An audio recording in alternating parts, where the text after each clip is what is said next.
For over a decade, when cryptocurrency is mentioned, what immediately comes to mind?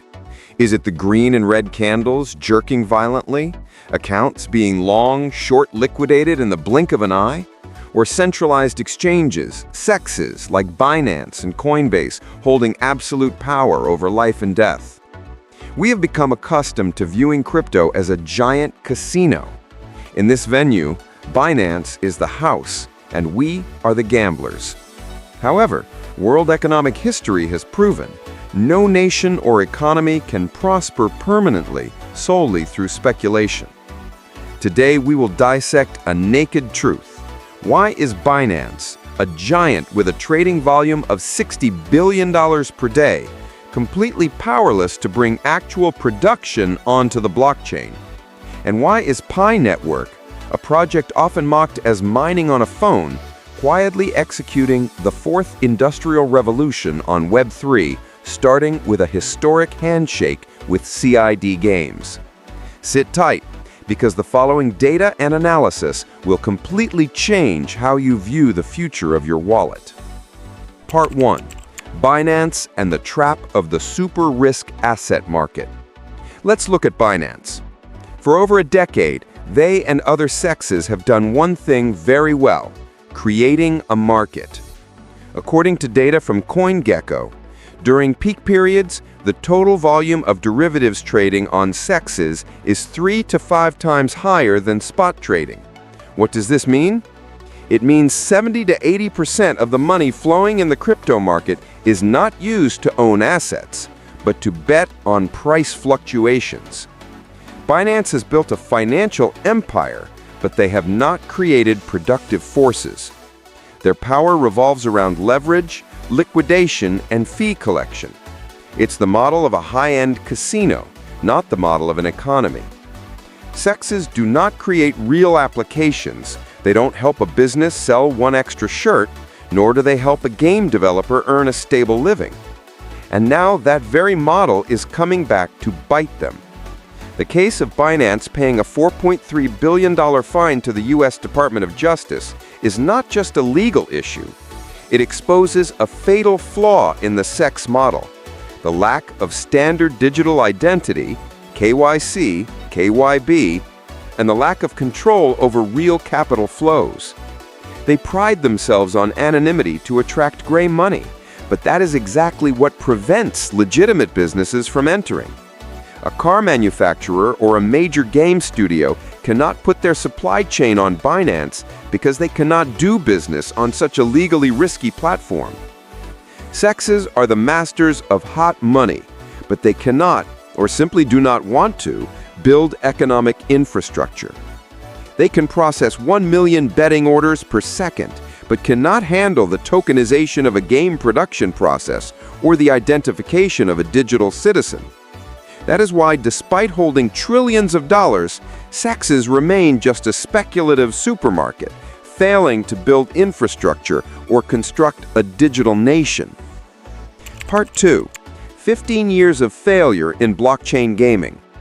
Before talking about Pi, we need to look back at the pain of GameFi. Since 2018, when Axie Infinity exploded, the world dreamed of a blockchain gaming era. But after 15 years, what is the result? Statistics show that the average lifespan of a GameFi project today lasts only 3 to 6 months. More than 90% of games die prematurely after the token is dumped. Why? Because current blockchains like Ethereum or even Layer 2s lack 3 core elements to operate a gaming industry.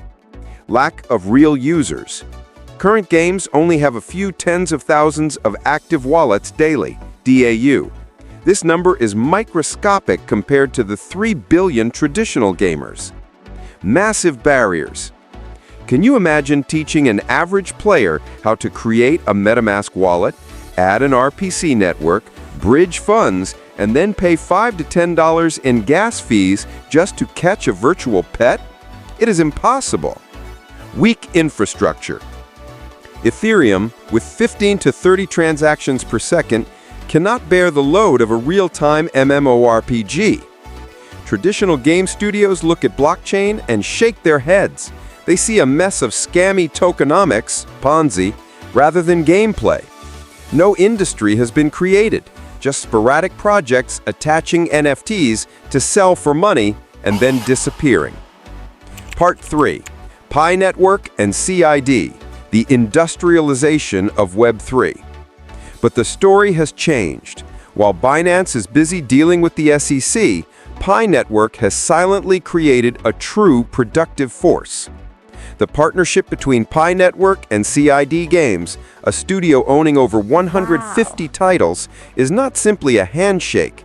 This is the first time a game production factory line has been brought directly onto the blockchain. Why do I call it a factory? Look at the model of CiDi and Pi. They do not focus on heavy AAA games that require $1,000 computers. They focus on H5 games. These are games that run directly on browsers or apps with no download needed, no installation required. It resembles how Facebook Instant Games or WeChat mini games conquered billions of users. Let's compare the data.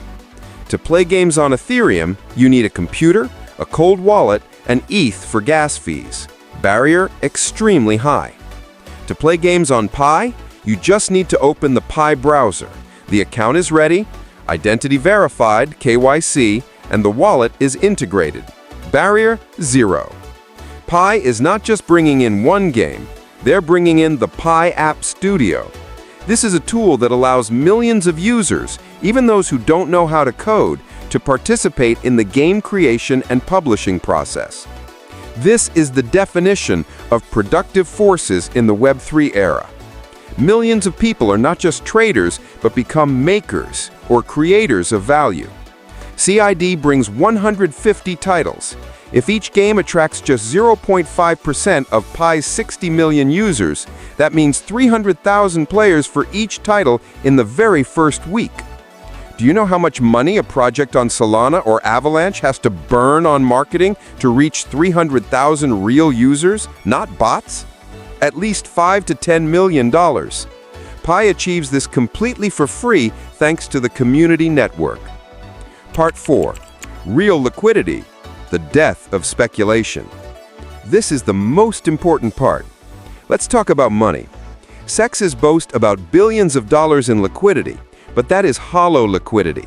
It comes from borrowing, margin, and wash trading. When the market crashes, that liquidity evaporates in a second. Pi is building real liquidity. Where does Pi's liquidity in the gaming industry come from? It comes from player A paying 0.5 Pi to buy a character skin, player B paying 0.1 Pi to buy extra lives, developer C paying Pi fees to rent servers or run ads on the ecosystem. Each of these transactions is very small, just 0.01 or 0.1 Pi. But let's do the math. If 10 million Pi users play games every day, and each person performs 2 transactions per day, we have 20 million actual transactions per day. This figure is nearly 20 times the average daily transaction volume of Ethereum, about 1 million transactions per day. This is not hot money pouring in to pump prices. This is a consumer economy, just like spending small change to buy coffee or movie tickets every day. That is the most sustainable type of currency. An economy based on real demand will never die from a financial bubble. Pi is not competing with Ethereum on DeFi. Pi is not competing with Solana on theoretical speed.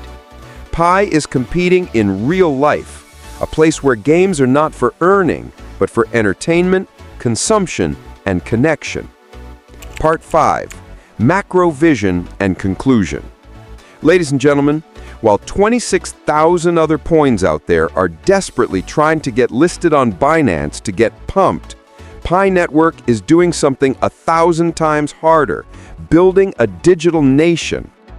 Binance is like a nomadic army, moving here and there, setting up tents to make money, and then dismantling them when the law comes knocking. They are rich, but they have no land. Pi Network is building fortresses and ramparts.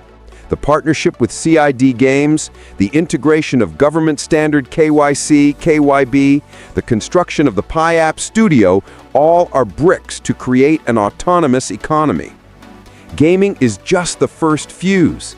After gaming will come cross-border e-commerce, decentralized AI, and Web3 social networks. When looking back at the 15 years of blockchain, people will see Bitcoin created decentralized currency. Ethereum created smart contracts, but it is Pi network that brought blockchain into industrial life and production. If blockchain needs proof that it can serve 100 or 1 billion users without congestion and without cutthroat gas fees, then the gaming industry on Pi is the most emphatic answer. Don't look at the price of Pi coin today. Look at the flow of millions of game transactions tomorrow. That is where true prosperity is born. What do you think about Pi's strategy? Is the gaming industry the golden key helping Pi networks surpass the CEX giants? Leave a comment below and let's discuss. Don't forget to like, share, and subscribe to the channel for the next in-depth analysis. Goodbye, and see you in the new era of Pi from us.